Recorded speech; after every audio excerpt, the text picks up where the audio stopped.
오늘은 종북 현장 흐름에 있던 사람들이라는 제목을 가지고 우리 같이 말씀을 나누려고 합니다. 제가 굉장히 어렸을 때 그 간단한 영화를 제가 출연한 적이 있습니다. 나름 아역배우 출신이죠. 그 지금은 어떤지 모르겠는데 그 초등학교에 보면은 그 국어에 보면 지문 같은 게 나오죠. 그거를 재현화를 하는 이런 촬영이었던 거라고 제가 기억이 납니다.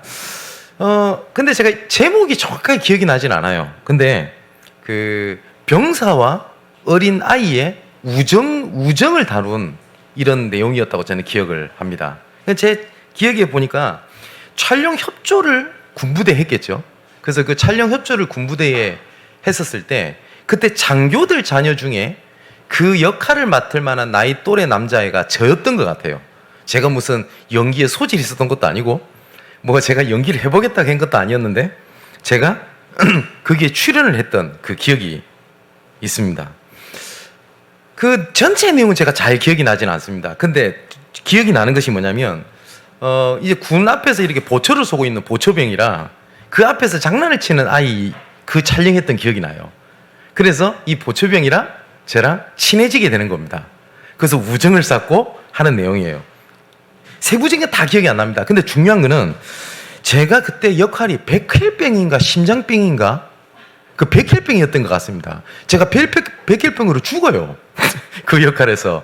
그래서 마지막 죽는 그 순간에 옆에 그 보초병 쓰던 그 장병이 와가지고 나를 위해서 울어주고 하면서 그 장면이 끝이 났던 내용이 기억이 납니다. 비련의 주인공이죠. 비련의 주인공의 아역배우 출신입니다. 그 제가 연기를 잘했겠습니까? 제가 뭘 연기를 뭐 할 수 있는 것도 아니고. 근데 이게 다 만들어지고 난 다음에 제가 봤던 기억이 있거든요. 어린 마음이지만 그 찍어놓고 보니까 굉장히 멋있어요. 제가. 왜냐? 감독이 편집을 굉장히 잘했습니다. 제가 어설프게 하고 이렇게 해도 편집을 어떻게 하느냐에 따라서 이게 완전히 달라지게 되거든요. 똑같은 배우, 똑같은 스토리를 가지고 감독이 어떻게 편집을 하느냐에 따라서 그 영화는요 완전히 하늘과 땅 차이가 돼버립니다. 그렇겠죠. 어떻게 편집하느냐에 따라서 그 내용 자체가 달라질 수도 있게 돼요. 이걸 보고 이게 편집의 힘입니다. 그죠? 그런데 하나님께서는 우리 인생을 말씀으로 지금도 편집하고 계십니다. 내가 내 인생을 내 스스로 살아가는 것처럼 보이지만 아닙니다. 세상에서는 이렇게 말합니다. 네가 이 세상의 주인공이고 이 세상에서 가장 소중한 건 너고 너의 의지대로 움직인다고 하는데 하나님께서는 그렇게 말씀하고 있지 않습니다. 뭐라고 말씀하시냐? 이사야 64장 8절에 보니까 주는 우리 아버지시니이다. 우리는 진흙이요 주는 토기장이니 우리는 다 주의 손으로 지으신 것이다. 여기에 하나님께서 우리를 지으셨다고 돼 있어요. 인생의 주인공은 내가 아닙니다. 그러면 내 마음대로 살아란 말이냐? 그 말을 얘기하는 것이 아닙니다. 하나님께서 내 인생을 나를 창조하시고 나를 만들어 가시고 나를 편집해 가시고 그것을 인정하는 것에 따라서 내 모든 것이 달라집니다. 내가 봤을 때는 인생이 더딘 것 같고 안 되는 것 같고 무가치한 것처럼 보이잖아요. 근데 하나님께서는 그렇게 말씀하고 계시지 않습니다. 나는 좀 더딘 것 같고 돌아가는 것처럼 보이는데 하나님께서는 완벽한 작품을 편집하고 가고 계시는 겁니다. 지난주에 말씀드렸듯이 이 그 암몬 모압 족속 이런 어떻게 보면 이스라엘의 형제 같은 이런 족속들이 출애굽을 하는데 막아요. 그래서 지도를 보면 직선으로 거리를 가게 되면 가나안 땅으로 가면 굉장히 빠른 거리를 밑으로 쭉 둘러서 가게 됩니다. 물론 방해를 했고 방해를 피해서 가게 된 거예요. 돌아가게 된 거죠. 그럼 어쩌면 인생을 허비한 것처럼 보이지 않습니까? 근데 그때 하나님께서는요 시내산에서 십계명과 그리고 나중에 말씀드리겠습니다만 장막, 회막, 성막 모든 것을 그 기간에 다 주셨어요. 또 우리가 아는 모세 율법 그때 정리가 싹 다 됩니다. 둘러간 게 아니라 하나님께서는 완벽하게 편집을 하신 겁니다. 자, 또 하나님께서 뭐라고 말씀하셨냐? 예레미야 18장 6절에 보니까 처음부터 이렇게 말씀하십니다. 여호와의 말씀이니라. 이스라엘 족속아 이 토기장이가 하는 것 같이 내가 능히 너에게 행하지 못하겠냐? 이스라엘 족속아, 진흙이 토기장이의 손에 있음 같이 너희가 내 손에 있다 라고 말씀하셨습니다. 우리 인생이 하나님의 손에 있다 라고 말씀하시는 겁니다. 그래서 나는 이 부분이 좀 중요한 것 같고 난 이렇게 가야 될 것 같은데 하나님께서는 더 좋고 더 완벽한 편집을 말씀을 통해서 이끌어가고 계시는 겁니다.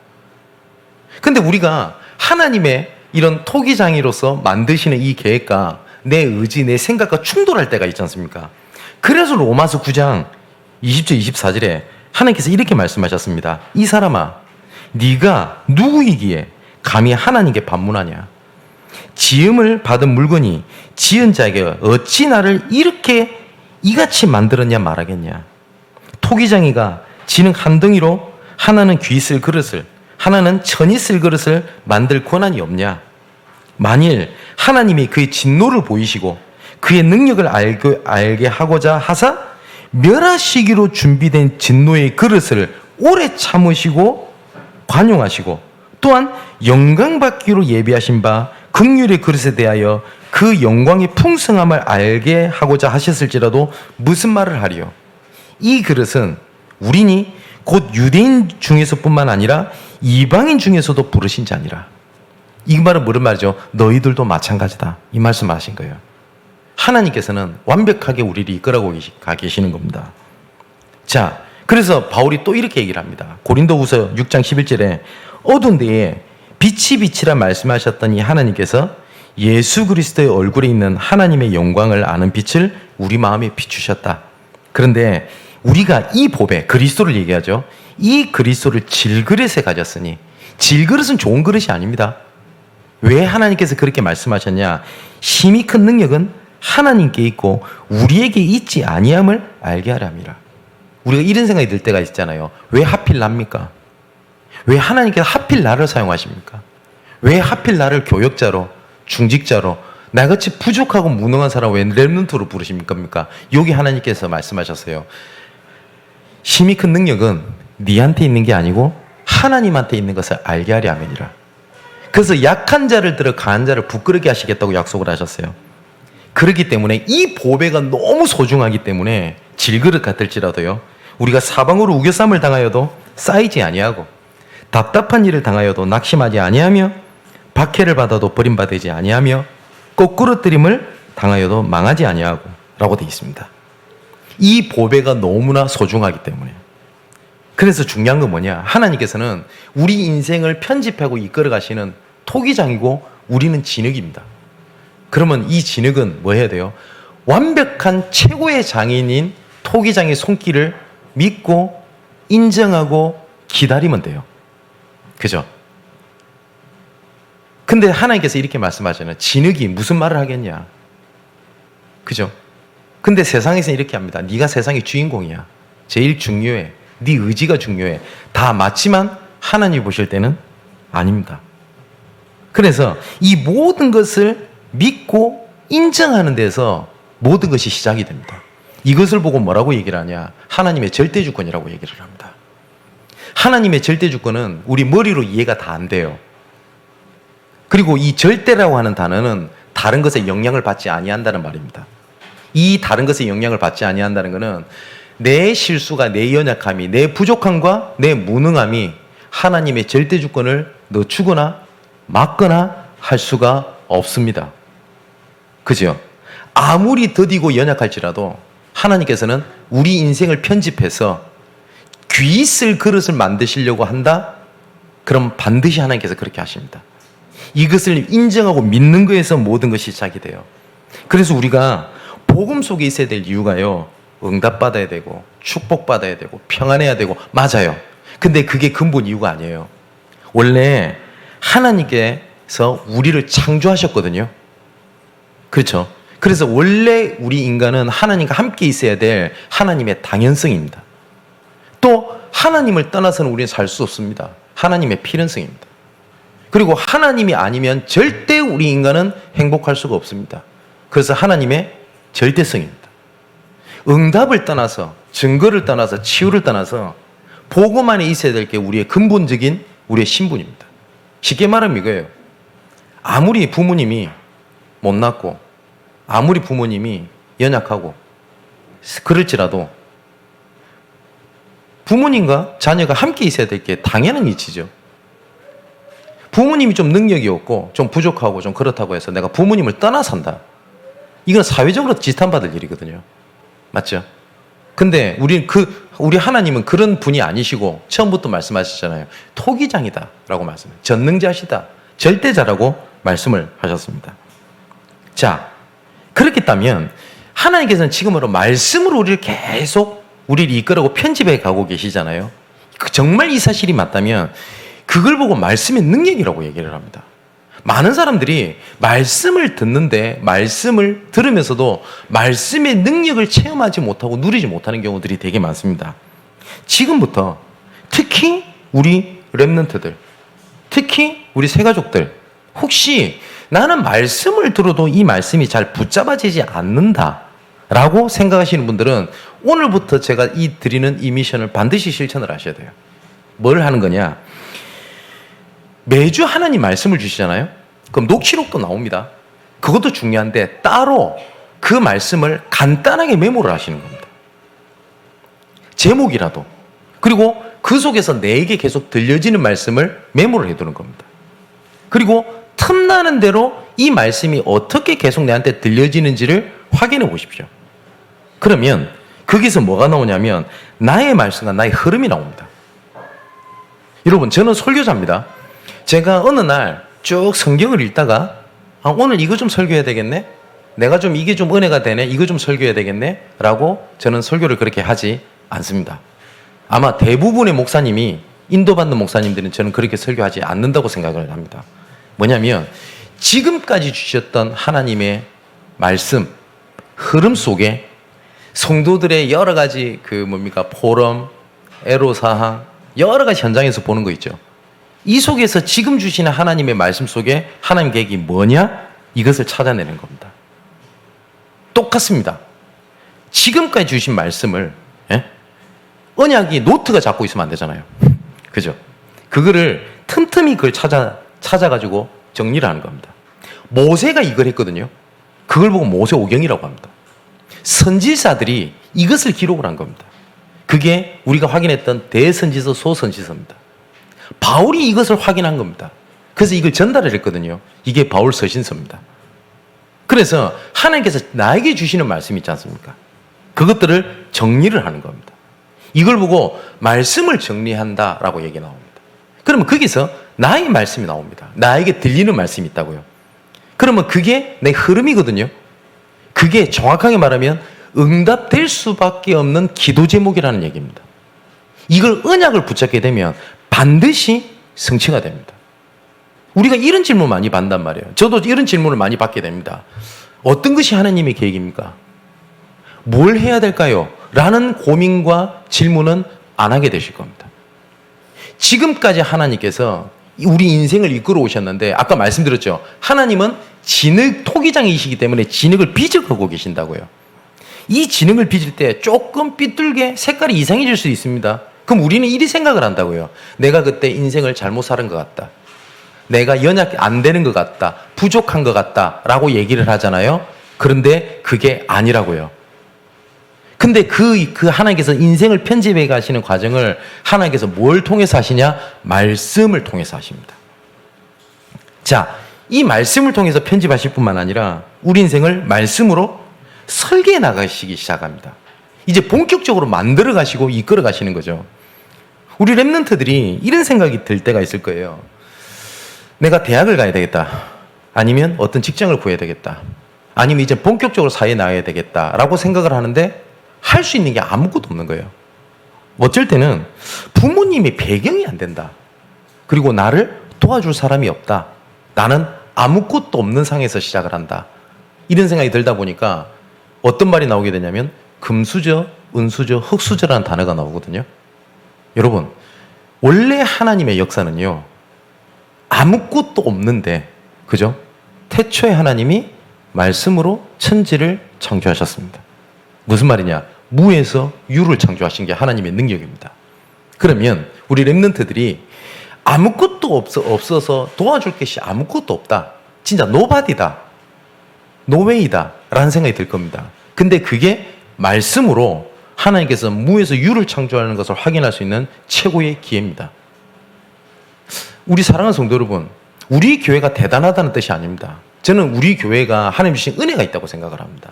뭐냐면 저한테도 은혜죠. 어떤 배경, 자금, 도움, 노력을 가지고 지금까지 우리 교회가 이렇게 온 것이 아니었었어요. 진짜 무였어요. 아무것도 가진 게 없었어요. 그때는 현실적으로 솔직히 제가 흔들린 적이 없냐? 조금 당황을 한 적이 몇 번 있습니다. 이래가 되겠나? 안 될 조건이 많더라고요. 아닌 말로 진짜 경제인들이 막 있고 능력 있는 사람들이 막 있고 그래야 될 거 아닙니까? 근데 현실적으로 진짜 무였어요. 근데 하나님은 지금까지 유로 이끌어가 재창조하셨고 계속 그렇게 가게 하실 겁니다. 우리 렘넌트들은 지금부터 부모님 배경, 누구 배경 그거 기대하지 마십시오. 그래서 세상에서 말하는 흙수저, 은수저, 금수저 그 수준 가지고는 절대 시대 못 살립니다. 하나님의 능력은 무에서 유를 창조하시는 겁니다. 자, 그래서 하나님께서 우리를 설계하시는 하나님의 방법이 함께 하시는 겁니다. 우리를 고아처럼 내버려 두시지 않고 우리를 끌고 가시는 거예요. 그래서 하나님은 나와 함께 하시는 겁니다. 그걸 보고 위드라고 얘기를 하죠. 지금부터 우리 렘넌트들은 홀로 살아남는 준비를 하셔야 돼요. 누구 때문에 영향을 받아서 여러분의 복음에 대한 중심이 무너져 버리면 안 돼요. 혹시 옆에 있는 중직자가 정말 도덕적으로 윤리적으로 지탄받고 손가락질 받을 일이 벌어질 수도 있습니다. 조금 안 좋게 말하면 제가 그렇게 되겠다는 뜻이 아니고요. 제가 실수할 수도 있습니다. 그게 우리 렘넌트들이 복음이 무너지는 계기가 되면 안 돼요. 홀로 살아남는 비밀이 있어야 됩니다. 그래서 하나님께서 이렇게 말씀하셨어요. 내가 너와 함께 하겠다.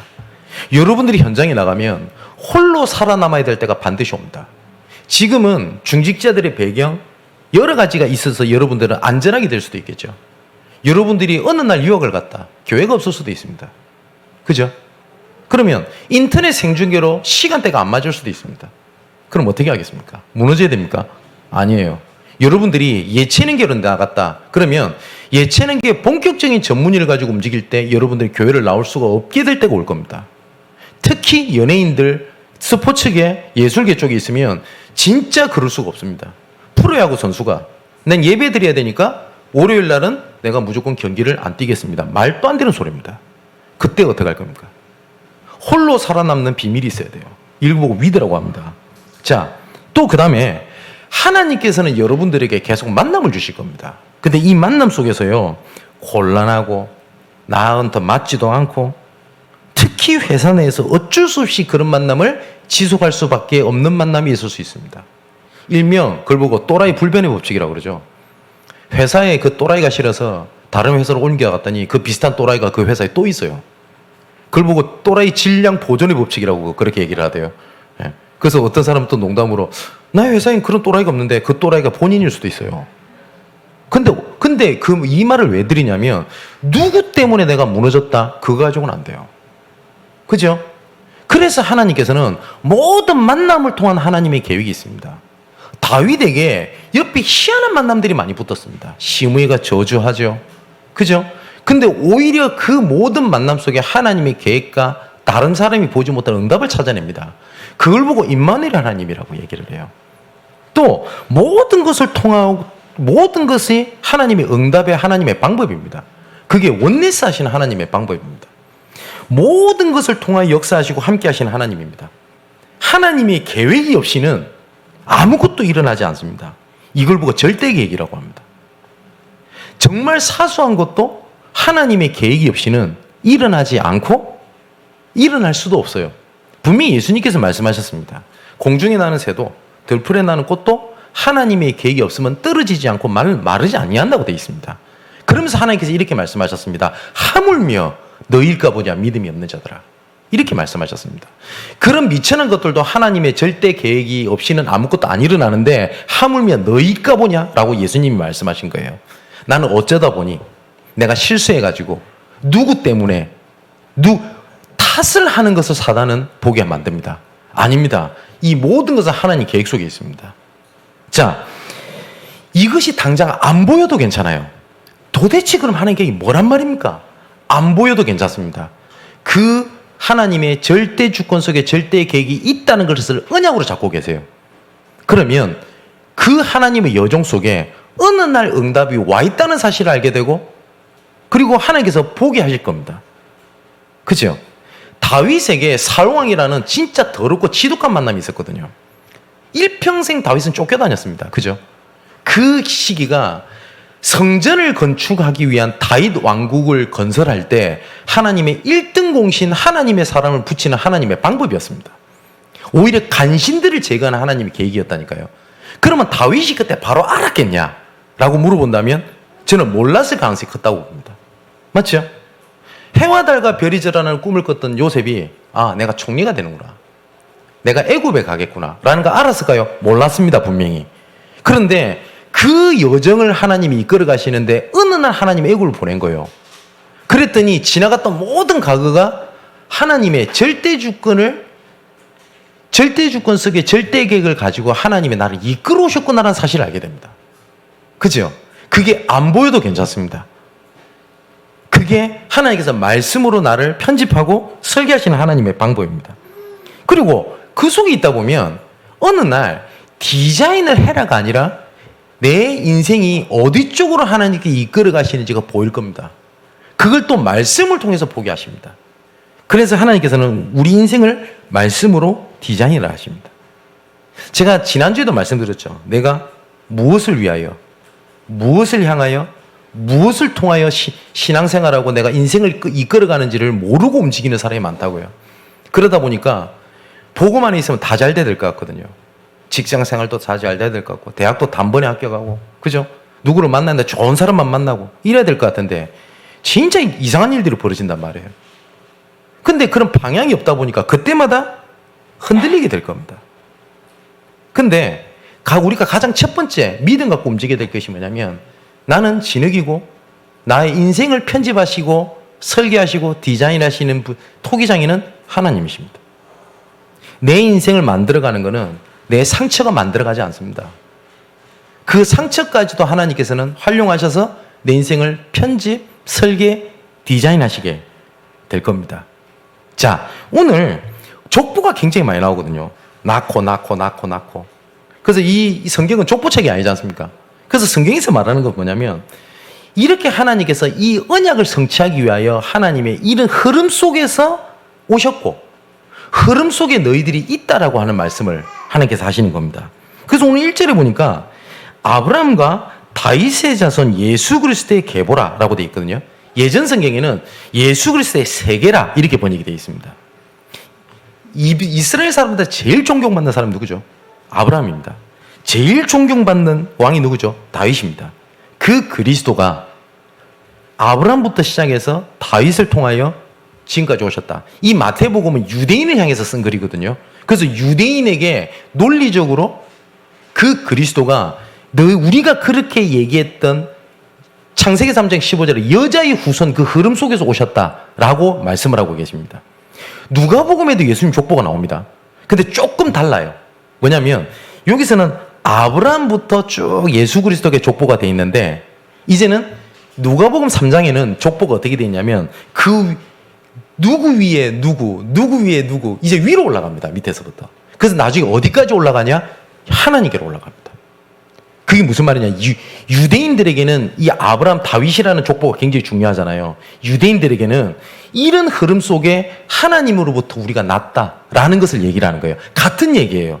종북의 흐름 속에 하나님께서 지금까지 이끌어 오셨고, 하나님이 그 흐름 속에서 너를 불렀다라는 겁니다. 자, 그래서 성경에는 복음과 복음의 흐름, 그리고 이 복음을 말씀을 통해서 주시고, 그 말씀의 흐름 속에 있던 자리에 있는 사람들을 통해서 하나님은 지금까지 계속 이끌어 오셨습니다. 그래서 성경에 이런 얘기가 많은 겁니다. 누가 누구를 낳고, 누가 누구의 계보를 잇고, 누구의 후예는 이러하고, 그 얘기가 많거든요. 무슨 얘기를 하냐? 흐름을 얘기를 합니다. 우리가 계속 확인했잖아요. 구약 성경에 아브라함, 이삭, 야곱, 요셉 시대랑 포로 시대 때는 굉장히 먼 거리입니다. 그죠? 그런데 그 후손들까지도, 선지자들까지도 어떤 고백을 하죠? 아브라함의 하나님, 이삭의 하나님, 야곱의 하나님께서. 맞죠? 그 흐름을 계속 고백을 합니다. 그래서 우리가 어느 날 내가 이 자리에 있는 게 아닙니다. 그 흐름 속에서 하나님께서 나를 부르셨다라는 말이거든요. 자, 이 일을 위하여서 하나님께서 항상 시대마다 남은 자를 준비해 두셨어요. 포로 시대 때 다 무너지는 것 같고, 속국 시대 때 다 망한 것 같고, 노예 때 다 망한 것 같은데 하나님께서 망하지 아니하고 하나님께서는 남은 자의 대열을 하나님께서 준비를 하셨거든요. 그리고 예수님의 족보를 보면 또 재밌는 게 있습니다. 원래 족보는 장자를 중심으로 해가지고 족보가 쓰여져야 되는 게 맞아요. 근데 여기 보면 아브라함이라든지 이런 이삭이라든지 이런 몇 사람들을 제외하고는 장자 이름이 쓰여져 있지 않아요. 다 차자, 셋째, 넷째입니다. 요셉도 첫째가 아니죠. 그죠? 하나님께서는 뭘 말씀하시냐면 세상의 자격이라든지 아니면 세상적인 배경을 가지고 하나님의 역사가 이루어지는 게 아닙니다. 내가 봤을 때는 이런 배경이 있으니까 사회에서는, 세상에서는 그걸 보게 만들거든요. 그거 속지 말라는 겁니다, 하나님께서는. 그래서 나는 참 약간 걱정이, 인플루언서라고 그러죠, 일명. 인스타라든지 이런 사람들 지금 요새 곳곳에 막 실체들이 드러나는 거 많지 않습니까? 도박에, 맞죠? 가정 파괴에. 겉보기에는 화려해 보이는데 그 안에는 다 골마 있어요. 그런데 수많은 10대들 청소년들이 다 속는 겁니다. 화려함 뒤에 골맞아 있는 것도 못 보고요. 그걸 보면서 자기 자신을 자학을 해요. 나는 안 되는갑다. 나는 뭐한갑다라고 생각을 합니다. 그래서 하나님께서는 장자를 계속 쓰셨던 게 아니에요. 어쩌면 족보에는 장자의 외에는 다른 사람 이름이 올라가지 않는다니까요. 그죠? 그 흐름, 그 흐름 속에 세상적 배경이 아닌 사람들을 하나님께서는 사용을 하신 겁니다. 쉽게 말하면 뭐예요? 절대 불가능 속에 있는 사람들을 절대 가능으로 이끄셨던 분이 그리스도라는 겁니다. 그죠?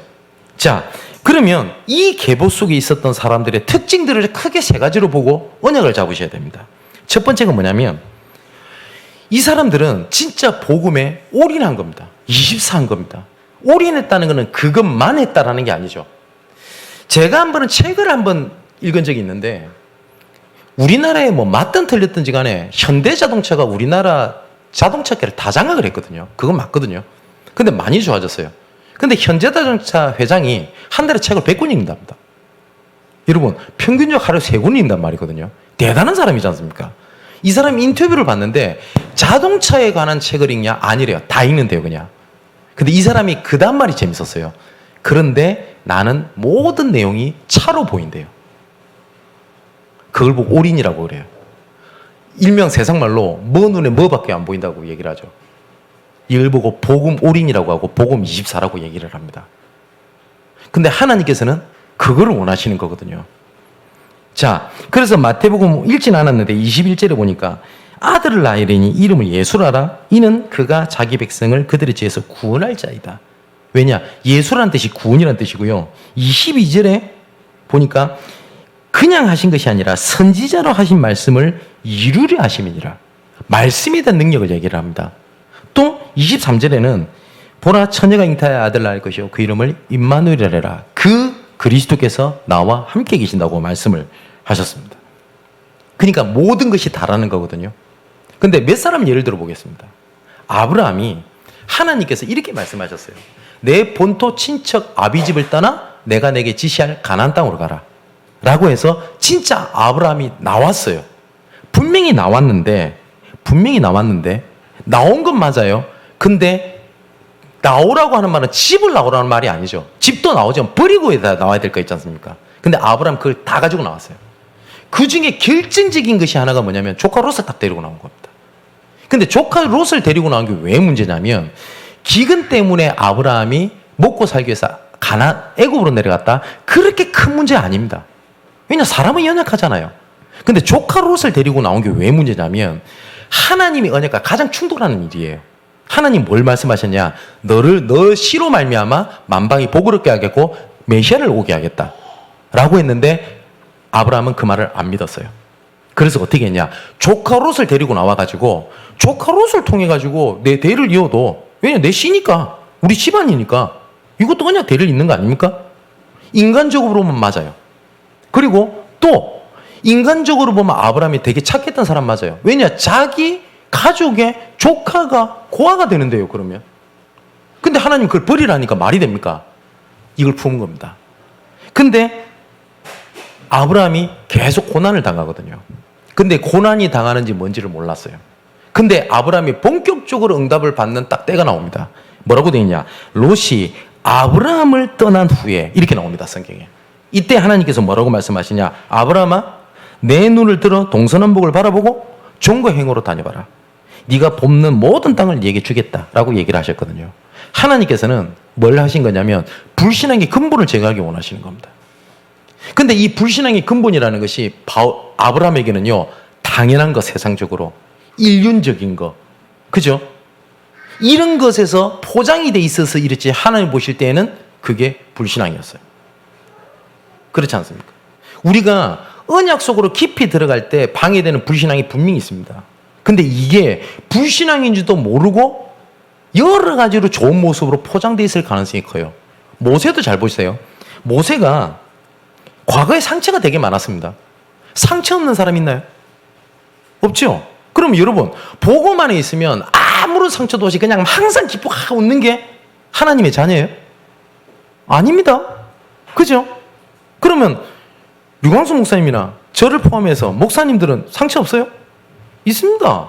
저도 있습니다. 단지 이 상처가 영향력을 주지 못하고 있는 거거든요. 근데 우리가 상처 이러면 부들부들 뜨는데, 우리가 작게 갖고 있는 상처 중에, 특히 모세가 갖고 있는 상처 중에 하나님 언약과 충돌되는 게 하나 있었어요. 뭐죠? 애굽은 절대 안 되었어요. 근데 하나님은 어떤 계획을 갖고 있었죠? 애굽으로 들어가라. 근데 모세의 상처 여러 가지 중에 하나님은 그걸 딱 건드린 겁니다. 나는 애굽 못 들어가는데요. 왜냐? 애굽에 대한 상처가 너무 큰 거예요. 아버지한테 버림받, 친부모한테 버림받았지, 양부모한테 버림받았지. 나름대로 복음에서 뭘 해보려고 했잖아요, 모세도. 히브리 민족이 고난당하는 걸 보고 애굽 사람 쳐 죽이지 않습니까? 얼마나 의구이 났겠습니까? 근데 히브리 사람이 자기를 도와줘야 되잖아요. 오히려 핍박하네. 네가 우리 재판관이야 임마? 그래서 오히려 그것 때문에 어떻게 되죠? 살인죄가 드러나요. 그거 도망쳐 나온 겁니다. 자기는 정말 선한 의도였던 그게 상처입니다. 그래서 하나님 앞에 끝까지 얘기합니다. 나는 애굽 못 갑니다. 하나님 그걸 얘기한 거예요. 우리는 모든 상처가 없어야 됩니까? 없어질 수도 없을 뿐더러 그게 아니잖아요. 근데 하나님과 언약과 충돌되는 그거 있죠. 근본적인 불신앙. 근본적인 그 상처가 있다고요. 그죠? 그거를 내려놓는 복음 24를 해야 돼요. 예레미야 29장 11절에 바벨론의 포로가 되었을 때에 많은 사람들이 패배의식에 사로잡혔어요. 그리고 한탄도 했어요. 우리는 망했다. 우린 저주받았다. 그거는 회개가 아닙니다. 한탄이지. 우리가 하나님 앞에 잘못했어. 근데 하나님은 반대로 얘기하시는 거예요. 예레미야 29장 11절에 미래와 희망을 주는 거예요. 근데 미래와 희망을 보지 못하고 이러니까 우리가 안 되지, 이러니까 내 같은 게 되나, 자책만 하고 있었거든요. 그거 불신앙이고 범죄입니다. 하나님 앞에. 하나님은 야, 포로된 거, 네 지금 포로돼 있지, 정복 땅에 있지, 정복 땅에 있는 거 아니야.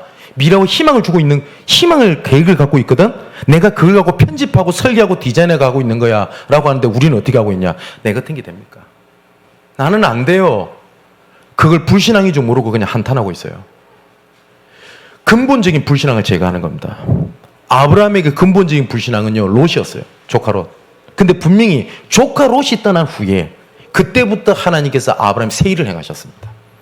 모세가 애굽만은 안 됩니다 라고 했는데, 그 애굽에 하나님이 계획이 있다는 거 알고 했을 때 하나님께서 모세를 그때부터 사용하셨습니다.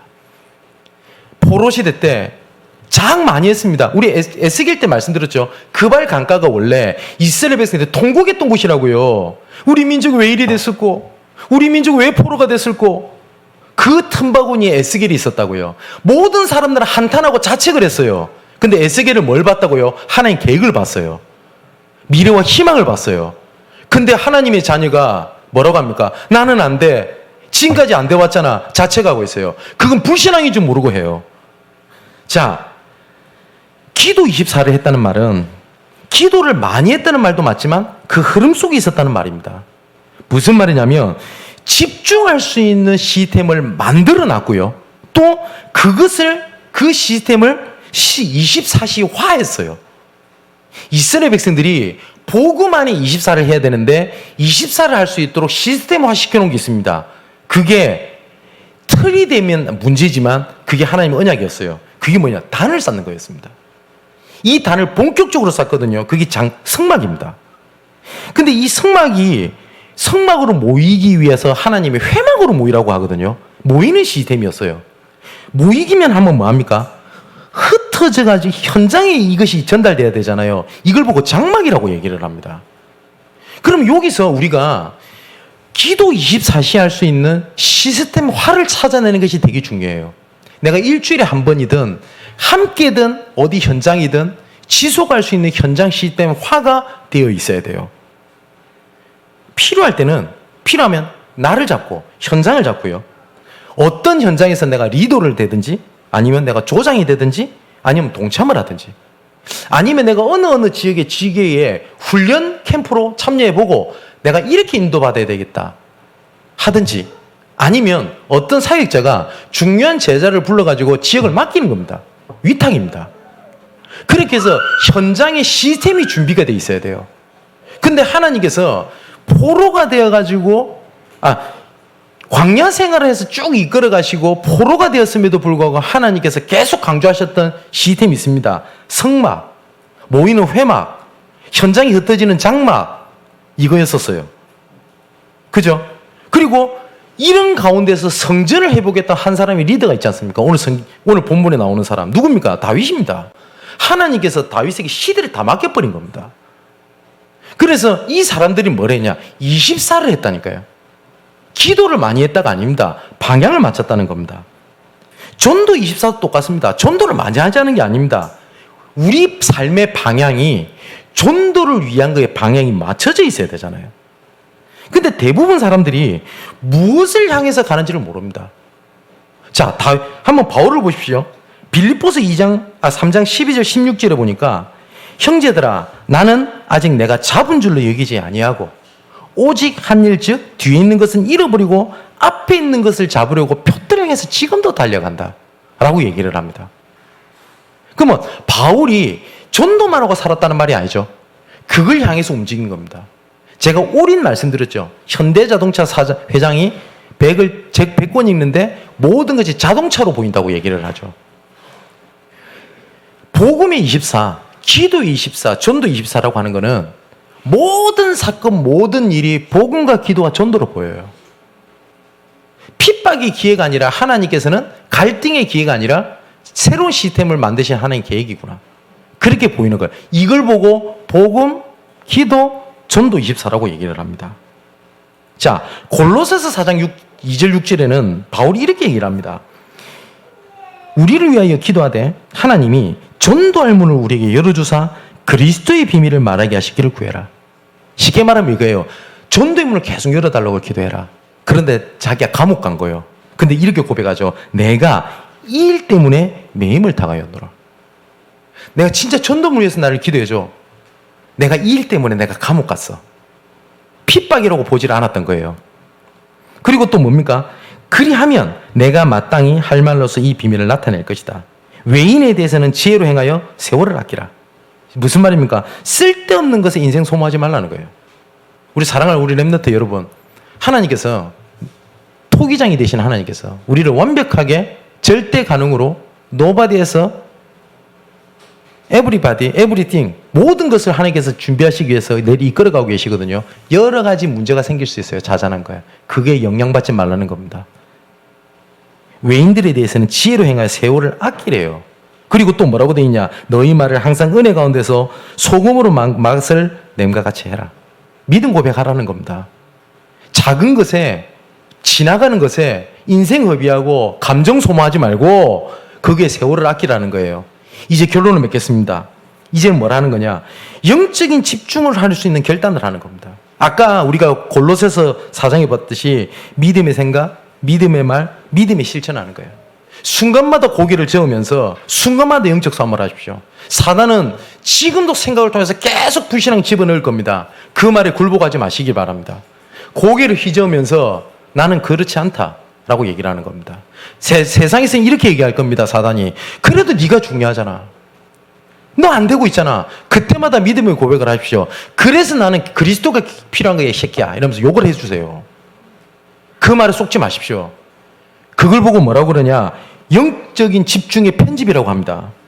자, 그러면 조금씩 여러분들이 인생이 살아나고 가고 있다는 사실을 알게 될 겁니다. 이때 조심해야 될 게 조급함입니다. 당장 뭐가 이루어진 게 없는 것처럼 보이는 겁니다. 그래서 우리가 붙잡아야 될 인생의 설계가 뭐냐? 일심, 전심, 지속입니다. 그래서 시편 86편 11절 13절에 이렇게 고백합니다. 여호와여 주의 도를 내게 가르치소서. 내가 주의 진리 행하오리니 일심으로 주의 이름을 경외하게 하소서. 나의 하나님이여 내가 전심으로 주를 찬양하고 영원토록 주의 이름에 영광을 돌리오리니. 여기에 일심, 전심, 지속 얘기가 다 나와요. 그죠? 그러면 이 속에 여러분들 일심, 전심, 지속하고 있다 보면 여러분들이 24시를 한다가 아니라 24시가 되어질 만한 비전이 잡힐 때가 올 겁니다. 그때까지 포기도 하지 마시고 조급하지도 마시고 말씀 속에 있으면 돼요. 24시가 되어지는 뭐가 나올 겁니다. 안전하서나 그 생각만 하는 때가 올 겁니다. 그러면 그 전과 그 응답의 상황과 미래를 두고요. 다른 사람이 보지 못하는 25시 응답을 보게 될 겁니다. 다른 사람은 갈등이고 무너짐이 기회인데 나는 그게 응답이라는 것이 보여지게 될 겁니다. 이것이 후대를 살리는 영원한 응답으로 보게 될 겁니다. 여러분들은 정복의 현장 흐름 속에 부름을 받은 세상에 필요한 사람입니다. 근데 사단은 이렇게 얘기할 겁니다. 네 같은 게. 그래서 스스로 생각하게 될 겁니다. 내가 그때마다 이런 생각이 들 겁니다. 나는 세상에 필요 없고 가정에 필요 없고 교회에 필요 없는 사람 같고. 속지 마십시오. 하나님께서 이렇게 말씀하십니다. 아브라함과 다윗의 자손 그리고 그리스도까지 이어지는 그 계복 속에 언약이 이어졌고 너를 불렀다. 누가복음 3장 족보에는 어떻게 돼 있다고요? 위에 마지막에 누가 있다고요? 우리 창조주 하나님이 계시는 겁니다. 하나님께서 낳은 우리입니다. 그래서 세상에 가장 필요한 사람입니다. 그리고 간혹 가다가 너무 힘드니까 이런 말씀을 하시는 분도 간혹 계세요. 나는 교회에 필요 없는 사람 같아요. 나는 복음에 필요 없는 사람 같아요. 속지 마십시오. 하나님은 가장 필요한 흐름 속에 계보 속에 너를 불렀다라고 말씀하신 겁니다. 승리하는 여러분 되시기를 주님의 이름으로 축원을 드립니다. 가장 가치 있고 가장 존귀하고 가장 필요한 자로 나를 부르신 줄 믿습니다. 창조주 하나님께로 시작된 그 복음의 흐름 속에 그 대열 속에 나를 부르신 것을 감사함을 드립니다. 복음 24를 막는 근본적인 불신앙이 이 시간 무너지게 하여 주시옵소서. 기도 24를 방해하는 틀린 집착, 틀린 중독에서 벗어나게 하여 주시옵소서. 전도 24를 막는 세상의 것, 세상의 방법을 내려놓고 이 시간 모든 것이 하나님의 계획으로 보이며 모든 것이 하나님의 응답으로 보이는 영적인 눈이 열려지게 하여 주시옵소서. 긍휼함으로 함께 하신 하나님께서 이 시간 우리의 믿음 없음을 긍휼히 여기시고 도와주시며 참된 믿음이 회복되는 시간 되게 하여 주옵소서. 살아계신 예수 그리스도 이름으로 기도합나이다. 아멘. 자, 우리 찬양